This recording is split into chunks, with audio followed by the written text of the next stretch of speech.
کوئی ایسی بات کرے گا. ٹھیک ہے, تو وہی اویس اقبال صاحب بھی اسی کی ایک نمایاں مثال ہے جو آپ کے سامنے کہ ان کے پاس کوئی ایسا اشکال تھا نہیں. خدا کے وجود پہ جو استدلال کیا گیا اس سے پہلے خود یعنی کہ جو معرفت شناسی ہے, جو اپسٹمولوجی ہے, کہ آپ کو کیسے پتا کہ کوئی چیز حق ہے کوئی چیز باطل ہے, اس کا تعین کیسے ہوتا ہے. ابھی ان سے اگر بحث ہو رہی فلسفہ سائنس کی, فلاسفی آف سائنس, کہ سائنس کے اندر خود سائنس کے پیچھے ایک فلسفہ ہے. اب سائنس میں کوئی بھی چیز 100% نہیں ہوتی.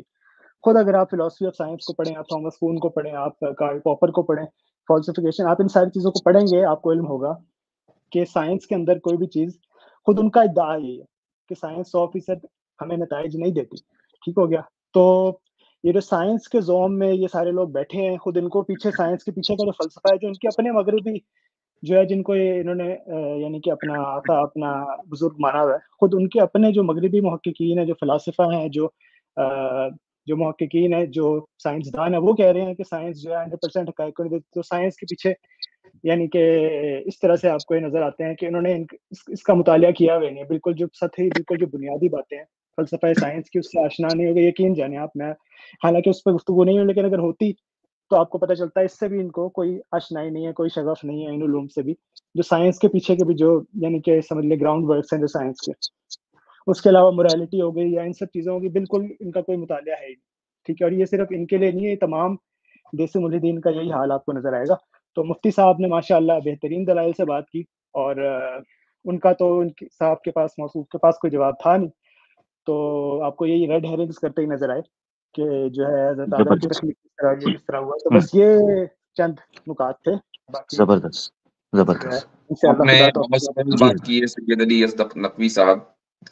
آپ نے کچھ اصطلاحات ایسی استعمال کر دی ہیں کہ جو عالم الحاد میں میرے خیال سے اگر اس عالم الحاد کو ایک شخصیت مان لی جائے تو اس کے سر کے اوپر سے گزر جائیں گی. مثلا آپ نے فرمایا جبر و اختیار کا مسئلہ ہے, اور جناب والا ارواح مجردہ اور جواہر و آراز, یہ جو آپ نے علم کلام کی موٹی موٹی اصطلاحات کا ذکر کیا ہے, اگر کسی بھی ملحد کو, میں یقین سے بتا رہا ہوں کہ ان اصطلاحات کے بارے میں ذرا سا بھی پتہ چل جائے, یعنی آدھی معلومات بھی ہو جائے, تو ملحد الحاد چھوڑ دے. بات یہ ہے کہ ملحد کو پتہ ہی کچھ نہیں ہے کہ اس کے ساتھ ہو کیا رہا ہے. بالکل ایسے ہی ہے, اس کو تو صرف پورک کھانا ہے اگر وہ دیسی ملحد ہے. بالکل ایسے ہی ہے. صاحب میں بھی اسی طرف اشارہ میرا تھا کہ یہ جو بنیادی, اگر آپ علم کلام کی کوئی بھی کتاب اٹھائیں, جی یہ بنیادی چیزیں ہیں, بالکل صحیح فرما رہے ہیں. جوہر, پہلی بحث ہی ہے جوہر اور عرض کیا ہے, خدا جوہر ہے یا عرض ہے یا نہیں ہے, جی ہاں, کیا مطلب یہ بنیادی ترین باتیں. جی ہاں, اب یہ بالکل بات کرنے آئے ہیں خدا پہ, انکار کر رہے ہیں خدا کا, لیکن جو بنیادی جو علوم جو یعنی کہ متعلق ہیں الہیات سے, یعنی کہ خدا کے بارے میں جو گفتگو ہوتی ہے, اس سے ہی واقف نہیں ہے. تو بات کرنا چاہ رہے ہیں اس موضوع پہ, تو پھر حال تو یہ ہے نا. زبردست.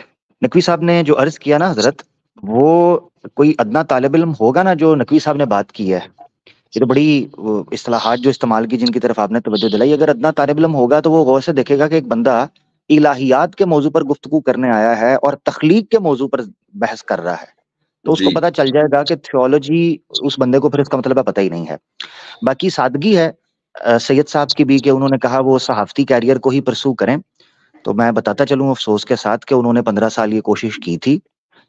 موسم کی ویدر فور کاسٹ کی انہوں نے خبریں بیان کی, اپنے علاقے میں بارش کا اندیا انہوں نے دیا تھا, بارش تو ہوئی نہیں, البتہ بجلی گر گئی.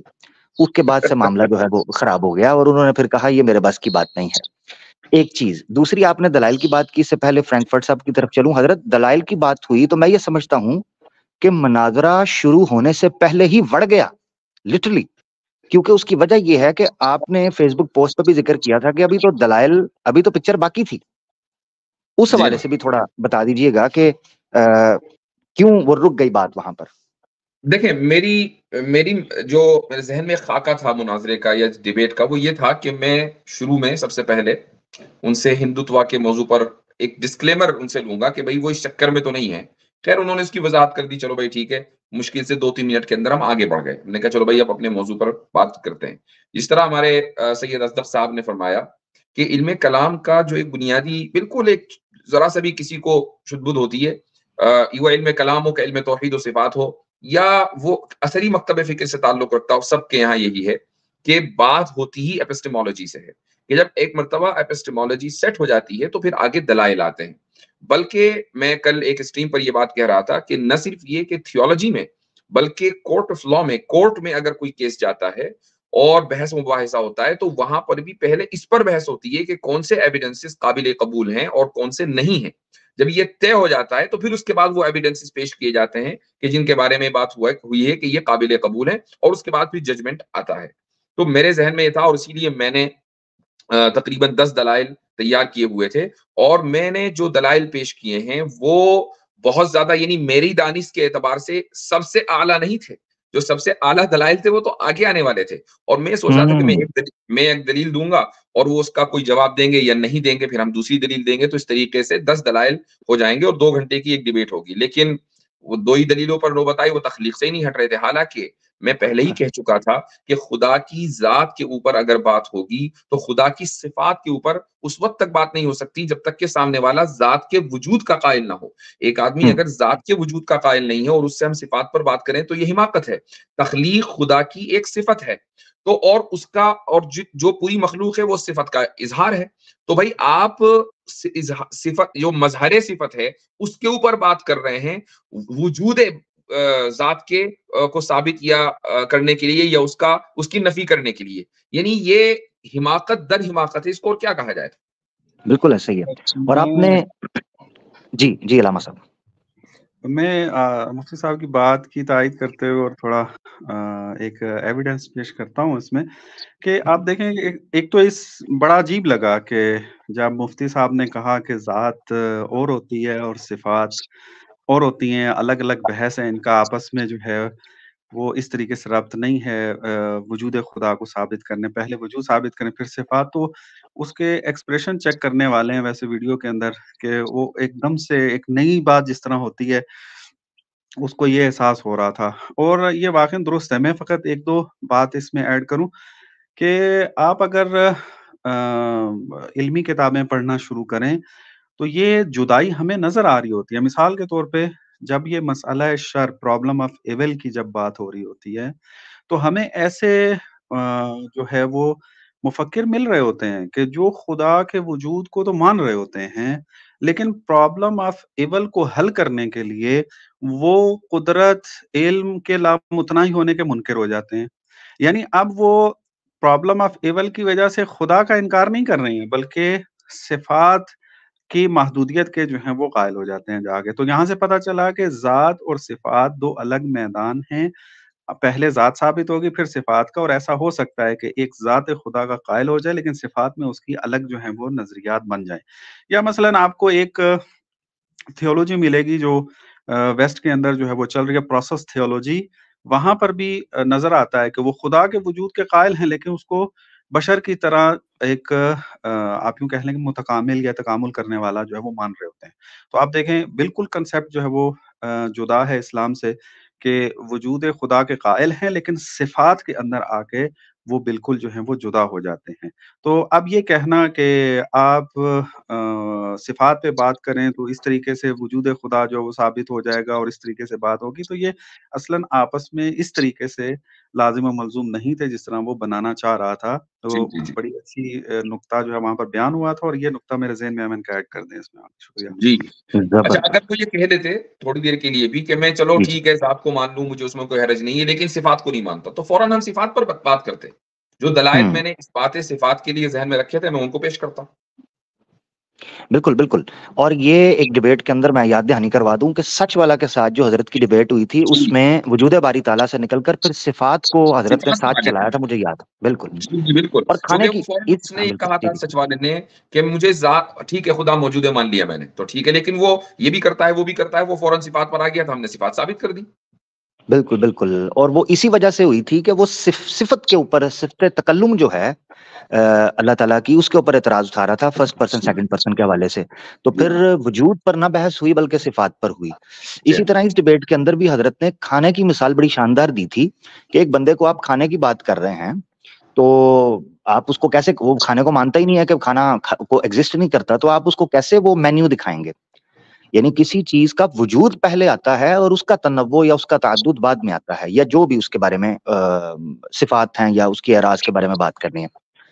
تو یہ نقطہ بھی بڑا زبردست ہے. اچھا حضرت میں یہاں ایڈ کر دوں اگر کوئی پڑھنا چاہے تو ابن تیمیہ رحمۃ اللہ علیہ نے جو نبوات لکھی کتاب النبوات اس میں ایک پورا باب ہے جو ریسنٹلی میری نظر سے گزرا. اس میں وہ وجود انبیاء اور معرفت انبیاء یہ جس طرح علامہ ظاہر صاحب نے بھی بات کی ہے تو انہوں نے بڑا زبردست اس کے اندر جو ہے نا وہ ڈیفرینشیٹ کر کے بتایا کہ فلاسفہ کے ہاں معرفت کرپٹ ہوئی ہے جس وجہ سے وجود کا انکار ہوا ہے.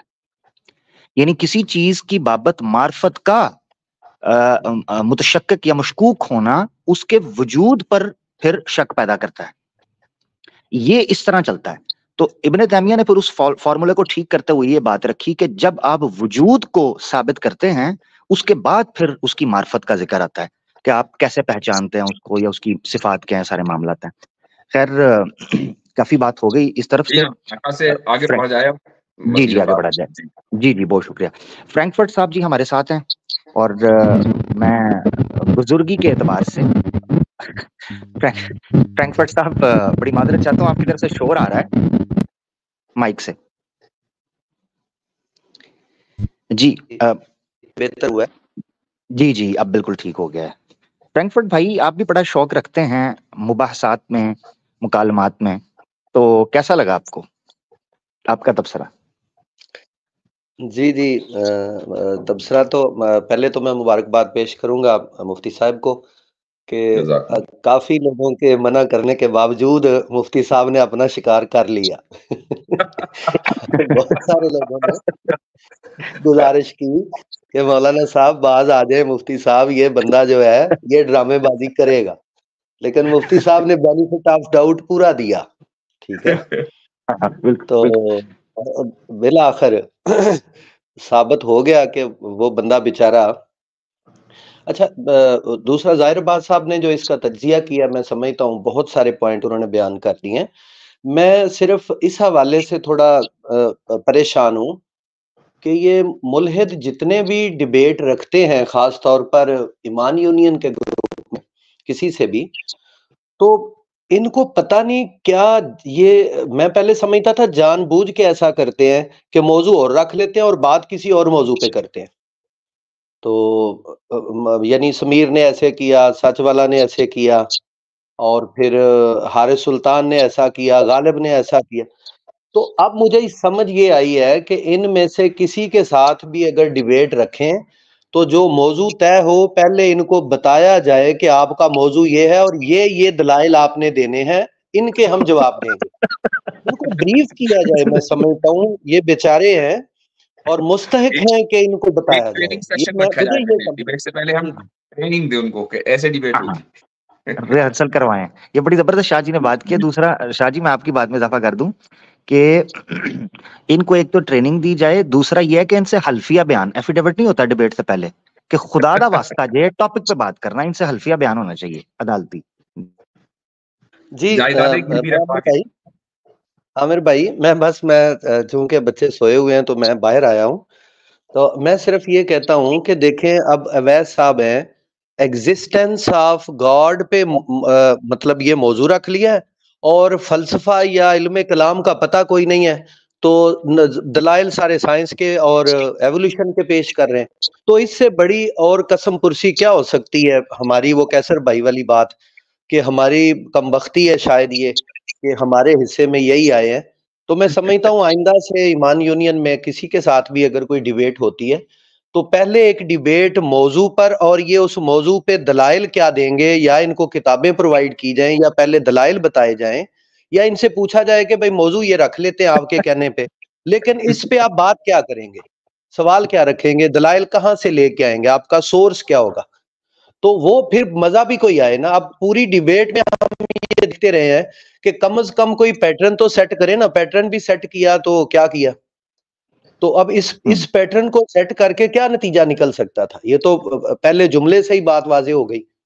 اور دوسرا پھر تم آ ہی نہیں رہے ہو کہ تم رکھ کیا رہے ہو, علم الکلام کی بات ہے یا فلسفہ کی بات ہے, وجود خدا کی بات ہو رہی, تم موضوع بیوقوف بدھو تم پوچھ لیتے, تم موضوع رکھو قرآنی خدا, تو پھر اس پہ آیات لے آؤ, پھر اس پہ بات بھی ہو, پھر پتہ چلے کہ قرآن پاک کی حقانیت جو ہے کیا وہ ثابت کرتی ہے کہ یہ کسی خدا کی طرف سے کلام ہے یا بندے کا کلام ہے. یار تم یہ موضوع رکھو, تم رکھ لو نسل آدم کا، رکھ لو موضوع کہ کائنات کیسے چلی، انسان کیسے چلے، پھر اپنا ایولیوشن بھی تم جب رکھا کیسر صاحب سے تو ادھر بھی تم بھاگ گئے، ادھر بھی تم ادھر بھی آیتیں پڑھتے رہے، موضوع اور رکھا، پڑھتے آتے رہے. تو اس حوالے سے پتا تو کیسر احمد راجہ کے ساتھ جو بات ہوئی تھی اسی سے چل گیا تھا کہ یہ بیچارے ان کی حالت ایسی ہے. لیکن مفتی صاحب کو یقین نہیں آتا تھا جب ہم کمنٹس میں کہتے کہ مفتی صاحب نہ پکڑیں اس کو، نہ پکڑیں، اور مفتی صاحب ہی کیا کرتے، یہ بھاگتا ہوا امریکہ جا پہنچا. اب دیکھیں کہتے ہیں نا گیدڑ کی موت آتی ہے تو وہ شہر کی طرف رخ کرتا ہے. تو یہ بھاگ کے گیا. جزاک اللہ سر، باقی دوستوں کو ٹائم دے. بہت شکریہ، اصل میں بہت ایک شکریہ، بہت چھوٹا سا بہت زیادہ مبارکباد مفتی صاحب، آپ نے ایٹ دا اینڈ اس کو ایکسپوز کیا. جزاک اللہ. ایک بس ایک چھوٹی سی بات ہے جی کہ دیکھیں، اور یہ بات بھی اگین بہت سے ملیدوں میں نوٹ کی گئی ہے. دیکھیں جہل جو ہوتا ہے نا، جہالت، وہ دو طرح کی ہوتی ہے. ایک ہوتا ہے جہل بسیط، ایک ہوتا ہے جہل مرکب.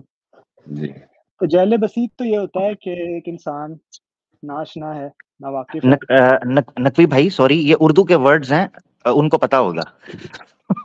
آپ بتائیں، وہ دلیل الزامی بھی نہیں سمجھانے دی. اچھا خیر، آپ بتائیں. اس کو ہرگز ڈیفائن نہ کیجیے گا چونکہ اردو کے الفاظ ان کو سارے آتے ہیں.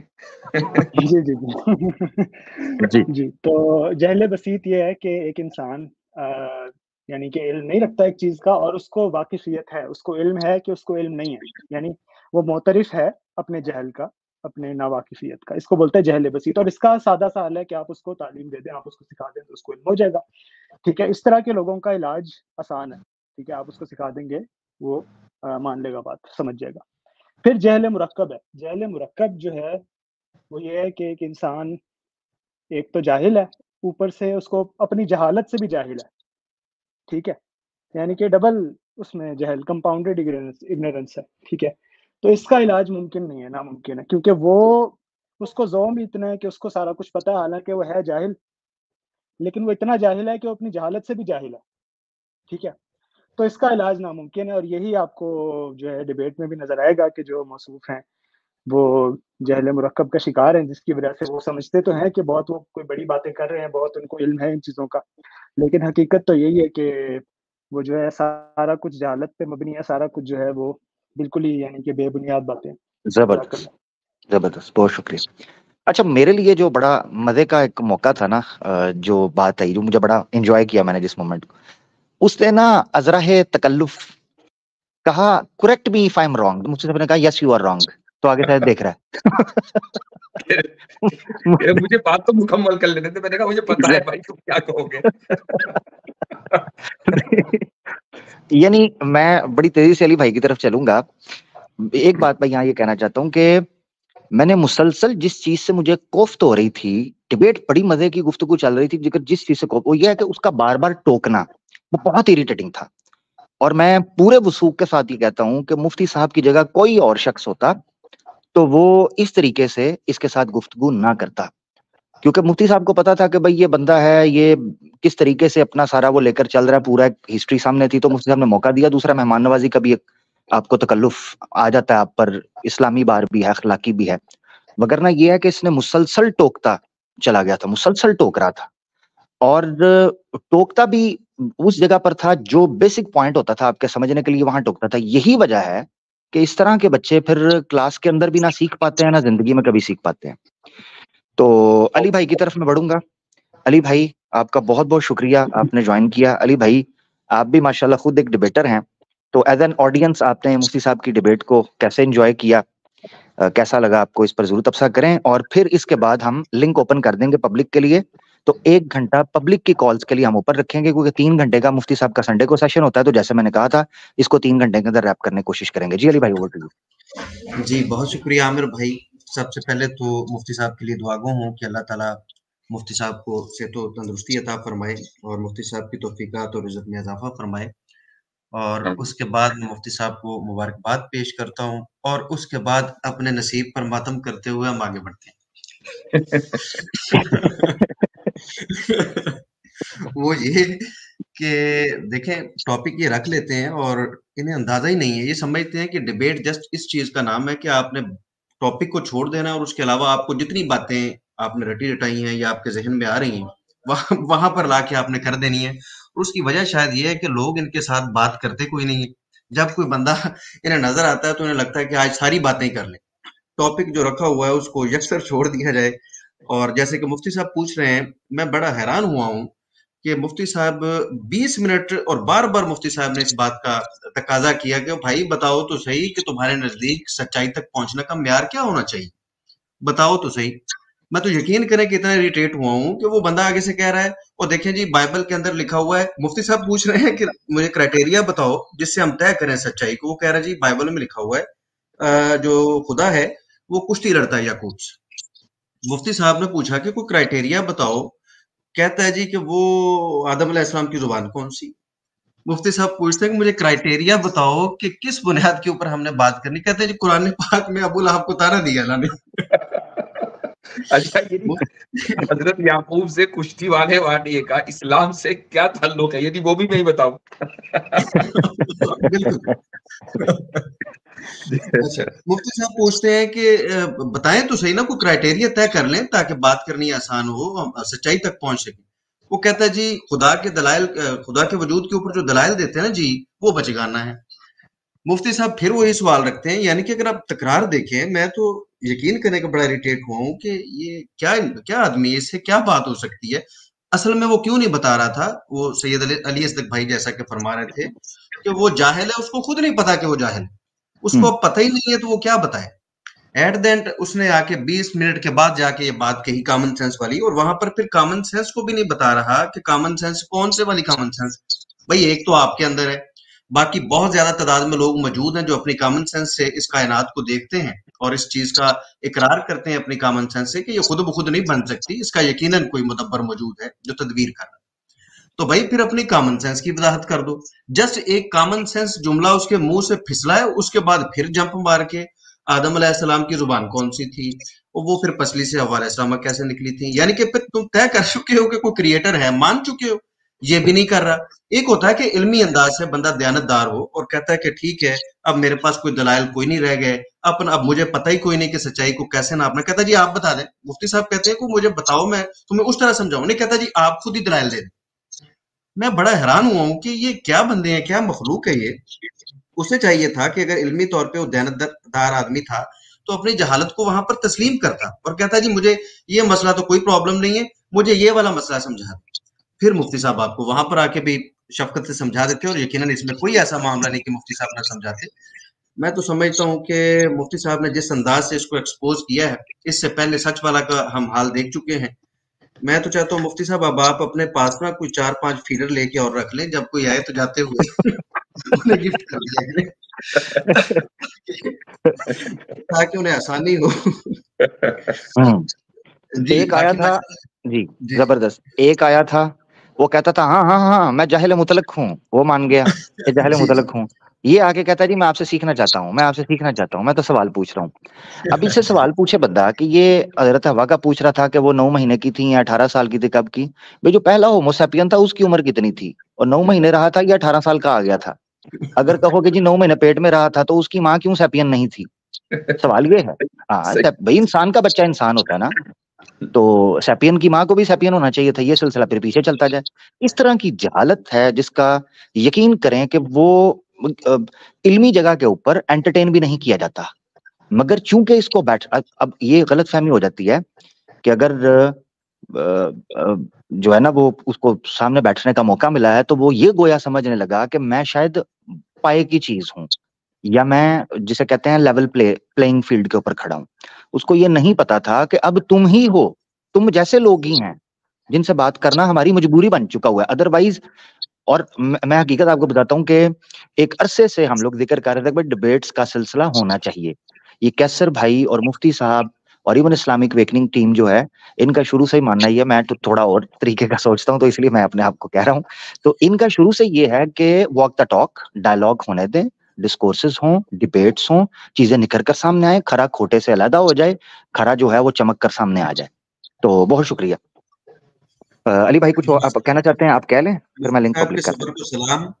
اور میں اویس بھائی کو کہتا جاؤں, اویس صاحب, مفتی صاحب نے جس تحمل کا مظاہرہ کیا ہے اس سے کچھ سیکھیں, اور جتنے آپ نے کوشچن کیے حالانکہ وہ ٹاپک کا حصہ نہیں تھے, پھر بھی مفتی صاحب نے انہیں انٹرٹین کیا، جسٹ اس لیے کہ مفتی صاحب کو بھی اب پتہ چل گیا تھا کہ اب بیٹھنا تو ہے تو کریں کیا. اب جو سوالات آپ نے کیے ماشاءاللہ مفتی صاحب نے ان کے بھی بڑے مدلل جوابات دیے ہیں. امید ہے کہ کافی تشفی ہو گئی ہوگی. باقی جی ایک دفعہ پھر مفتی صاحب بہت بہت مبارکباد ایسے لوگوں کو ایکسپوز کرنے کے لیے. اللہ تعالیٰ آپ کی توفیقات میں اضافہ فرمائے. بہت شکریہ سر. جزاک اللہ جزاک اللہ. اویس جی اویس بھائی ہمارے پاس آخری رہ گئے ہیں پینلسٹ میں سے، اس کے بعد ہم کالرز کو پک کر لیں گے. اویس بھائی جی آپ بات کر سکتے ہیں. جی السلام علیکم ورحمۃ اللہ. آواز آ رہی ہے میری؟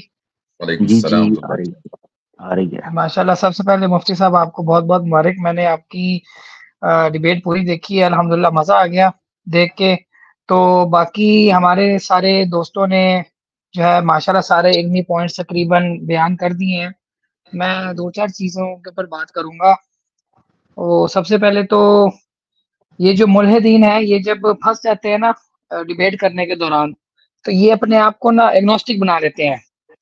تو ڈیبیٹ کی شروعات میں تو اس نے کہا کہ میں ایتھیسٹ ہوں، لیکن جب مفتی صاحب نے اس کو کاؤنٹر کر لیا اور جکڑ لیا اور یہ پھر نکل نہیں سکا تو کہتا ہے میں تو ایگنوسٹک ہوں.